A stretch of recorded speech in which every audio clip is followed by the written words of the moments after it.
ഇതാണ് മാർബർഗിൽ സ്ഥിതി ചെയ്യുന്ന ലാൻഡ് ഗ്രാഫൻ പാലസ്.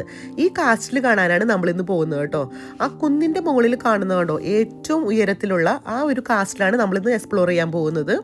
അതിമനോഹരമായ ഒരു നഗരമാണ് കേട്ടോ മാർബർഗ് എന്ന് പറയുന്നത്. അതിൻ്റെ ഓരോ സ്ട്രീറ്റിലൂടെ നമ്മൾ നടക്കുമ്പോൾ നല്ലൊരു അനുഭവമാണ് നമുക്ക് കിട്ടുന്നത് കേട്ടോ.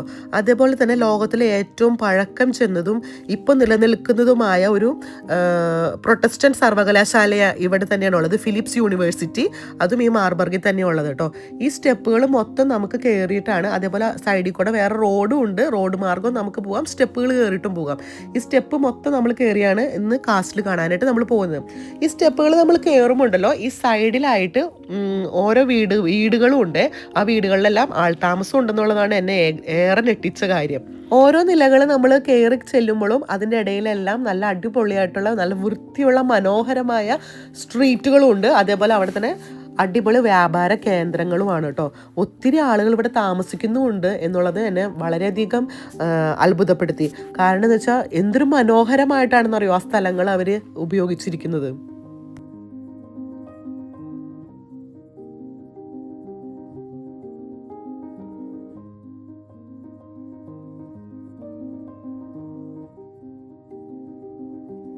ആധുനിക രീതിയിലുള്ള കെട്ടിടങ്ങൾക്ക് ഒപ്പം തന്നെ പഴയ രീതിയിലുള്ള കെട്ടിടങ്ങളും ഇവിടെ നമുക്ക് കാണാൻ സാധിക്കും. തടി കൊണ്ട് നിർമ്മിച്ചിട്ടുള്ള കെട്ടിടങ്ങൾ വളരെ ഭംഗിയായിട്ട് ഇപ്പോഴും സംരക്ഷിക്കുന്നുണ്ട്. നമ്മൾ നടന്ന് സ്റ്റെപ്പ് കയറി മുകളിലോട്ട് പോകുന്തോറും പഴയകാല നിർമ്മിതിയിലുള്ള ഒരു സ്മാരകം അവിടെ അവർ ചില്ല് ഇട്ട് ഭംഗിയായി സംരക്ഷിച്ചിട്ടുണ്ട്. അതെന്താണെന്ന് വെച്ചാൽ അവർ എഴുതിയൊന്നും വെച്ചിട്ടില്ല അവിടെ, അതുകൊണ്ട് നമുക്ക് അറിയത്തില്ല. പക്ഷെ പഴയകാല നിർമ്മിതിയാണത്. 13ാം നൂറ്റാണ്ടിലെ ലാൻഡ്ഗ്രേവ് ഹെൻറി ഒന്നാമൻ പണ്ട് നിലവിലുണ്ടായിരുന്ന ഈ കോട്ടയെ ലാൻഡ് ഗ്രേവിയേറ്റ് പാലസ് ആക്കിയിട്ട് വികസിപ്പിച്ചെടുത്തു. ഇവിടെ വെച്ചിട്ടാണ് പ്രധാന ചരിത്ര സംഭവമായ മാർബർ കൊളോക്കി നടന്നത്. അതായത് 1829 അന്നത്തെ ഭരണാധികാരിയായിരുന്ന ഫിലിപ്പ് മാഞ്ചതൺ മാർട്ടിൻ ലൂതറും ഉൾറിച്ച് സിംഗ്ലിയും ഉൾപ്പെടുന്ന പ്രമുഖ പരിഷ്കർത്താക്കളെ വിളിച്ചു വരുത്തി ഇവിടെ വെച്ച് നടത്തിയ ഒരു ചർച്ചയാണ് മാർബർ കൊളോക്കി എന്നറിയപ്പെടുന്നത്. കർത്താവിന്റെ അന്ത്യത്താഴമായിരുന്നു ഇതിലെ പ്രമേയം. അതായത് സിംഗ്ലിയെ സംബന്ധിച്ചിടത്തോളം കർത്താവിന്റെ അന്ത്യത്താഴം സഭയുടെ ഒരു കുമ്പസാരമായിരുന്നു.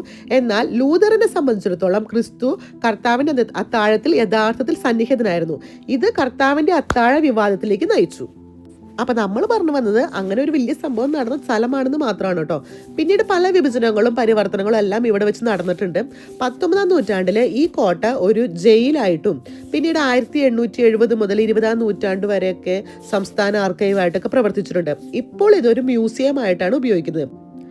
ഒരു പഴയകാല നിർമ്മിതിയാട്ടോ, ഇതൊരു പൈപ്പായിട്ടാണ് ഉപയോഗിച്ചിരുന്നത്. അതായത് അവിടെ ഞെക്കി കഴിയുമ്പോൾ അതിൻ്റെ വായിലൂടെ വെള്ളം വരുമായിരുന്നു കേട്ടോ. നല്ല ഭംഗിയുണ്ട്. ഇപ്പോൾ അത് പ്രവർത്തിക്കുന്നില്ല, നല്ല ഭംഗിയായിട്ട് അവരത് നിലനിർത്തിയിട്ടുണ്ട്.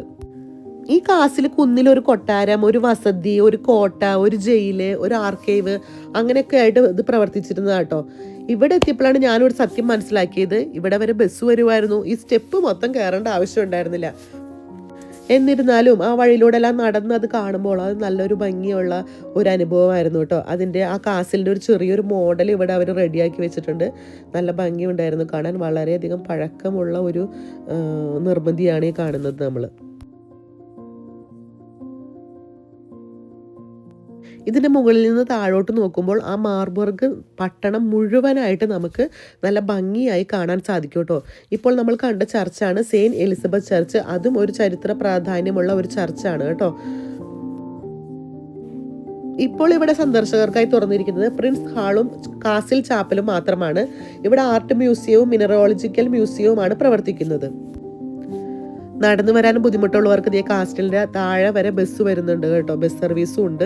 ചരിത്രം അറിയാൻ ആഗ്രഹിക്കുന്നവർക്കും വിദ്യാർത്ഥികൾക്കും ഇതൊരു അനുഭവമാണ്.